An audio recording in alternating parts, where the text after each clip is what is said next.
Hey guys, welcome to our new mini blog. তো আমি আজকে ব্লগটা সকাল সকাল উঠে শুরু করলাম মাটনের দোকান থেকে। মাটন নিয়ে আমরা চলে গেছিলাম স্কুলে।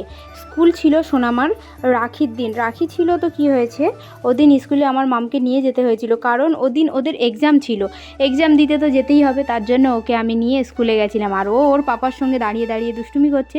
এক্সামের স্কুলে ঢোকার আগে, এক্সামের হলে ঢোকানোর আগে ওকে আমি বোর্ড, পেন্সিল বক্স সব কিছু গুছিয়ে দিচ্ছিলাম। এত দুষ্টুমি করছিল যে ও দাঁড়াতে চাইছিল না। তারপরে আমরা চলে এলাম আমার হেয়ার শ্যাম্পু নিতে। পাশেই দোকান ছিল, তো ওনার কাছে এসে আমি হেয়ার শ্যাম্পু নিচ্ছিলাম, ওনাকে দেখিয়ে দিচ্ছিলাম যে আমি কি শ্যাম্পু নেব। তারপর আমরা বাড়ি চলে এসেছি। বাড়ি চলে আসার পর আমার মাম রেডি হয়ে গেছে। ও দিদিভাই আগে থেকে নিমন্ত্রণ করেছিল রাখি বাঁধার জন্য।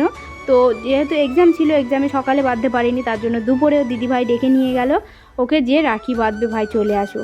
তো রাখি বাঁধার জন্য রেডি, দিদিভাইয়ের কাছে গেছে আর দিদিভাইকে গিফট দিয়ে দিয়েছিল। তো আমরা গিফট কিছু আনতে পারিনি, ওকে টাকা দিয়েছিলাম, আমাদের মনেই ছিল না, বৃষ্টি পড়ছিল। আর ও এমন টাইমে বলেছিল যে আমাদের কিছু করার ছিল না গিফটের জন্য।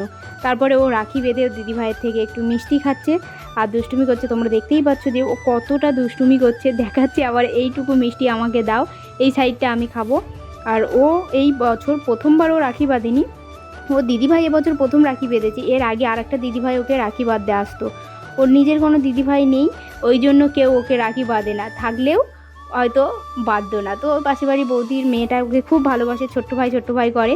তো রাখি বেঁধেছি। তো আজকে ব্লগটা এখানে শেষ করছি, দেখা হচ্ছে পরে ব্লগে। টাটা, ততক্ষণ সবাই খুব ভালো থাকবে।